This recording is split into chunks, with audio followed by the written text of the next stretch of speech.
मुख्यमंत्री पुष्कर सिंह धामी ने सांसदों के साथ एक महत्वपूर्ण बैठक की। बैठक में लोकसभा चुनाव और सरकार संगठन में बेहतर तालमेल को लेकर चर्चा हुई। इस बैठक में और किन किन मुद्दों को लेकर चर्चा हुई, इसको लेकर बीजेपी प्रदेश अध्यक्ष से जनतंत्र टीवी के संवाददाता ने खास बातचीत की।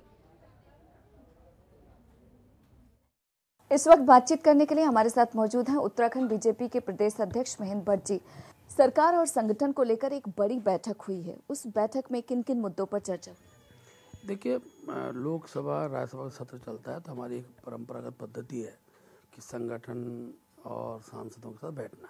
हम सौभाग्यशाली हैं कि 5 लोकसभा के अंदर हमारे सांसद हैं, 3 राज्यसभा सांसद हमारे हैं। तो अभी तक पार्लियामेंट के अंदर ऐसे कौन से विषय आए हैं जिन विषयों पर सांसदों ने पक्ष रखा है, और ऐसे कौन कौन से इशू हो सकते हैं जो हम भविष्य के दिनों में पार्लियामेंट चल रही है उस विषय को उठा सकें। इसके साथ साथ क्योंकि हमारा छोटा राज्य है, विकास की अवधारणाएं, उस विकास को गति देने के लिए सांसदों की भूमिका होती है कि सेंटर के जितने मिनिस्टर होते हैं दिल्ली के अंदर रहते हैं। तो हमने तय किया कि पर्यटन के क्षेत्र के विषय को लेकर कौन सांसद किन से मिलेंगे।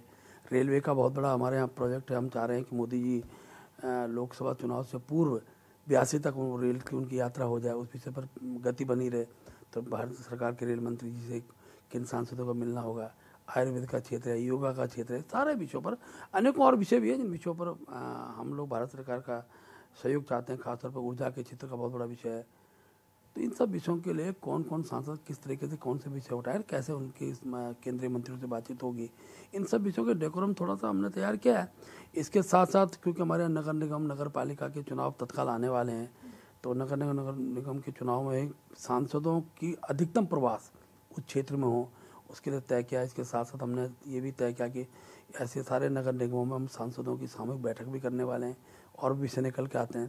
तो इन सब विषयों पर चर्चा करके बूथ प्रबंधन, मजबूत बूथ सुदृढ़ीकरण के लिए उस दृष्टिकोण को हमने एक प्रमुखता ली है। क्योंकि अनेकों बूथ ऐसे होते हैं जो लोकसभा जीतते हैं, विधानसभा हारते हैं, कुछ ऐसे विधानसभा जीत जाते हैं और लोकसभा हार जाते हैं।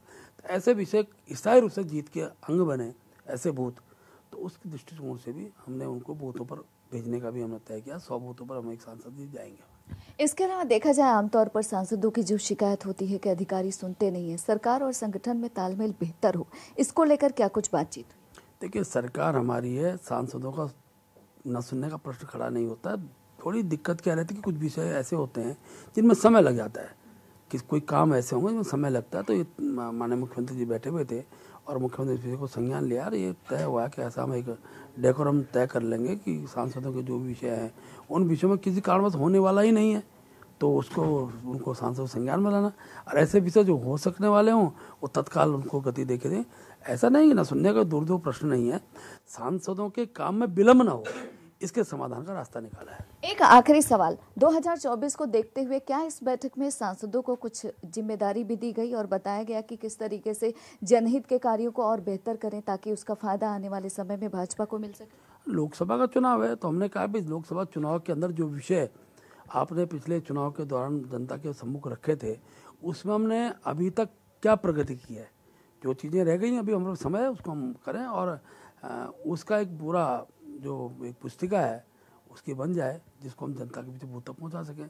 ऐसे विधायकों ने भी बहुत सी बातें अपने क्षेत्र में की हैं, उसकी जानकारी भी सांसदों को बने, तो एक ऐसी बुकलेट बन जाए जिस बुकलेट में हम बूथ तक पहुँचाने में उसको हम काम करेंगे। और इस दृष्टि से सांसदों का प्रवास अधिकतम अपनी लोकसभा क्षेत्र में बने, इस संगठन के द्वारा भी उनके कार्यक्रम निर्धारित किए जाएंगे। वक्त देने के लिए शुक्रिया। कैमरा पर्सन शेरा सिंह के साथ ममता चतुर्वेदी, जनतंत्र टीवी, दिल्ली।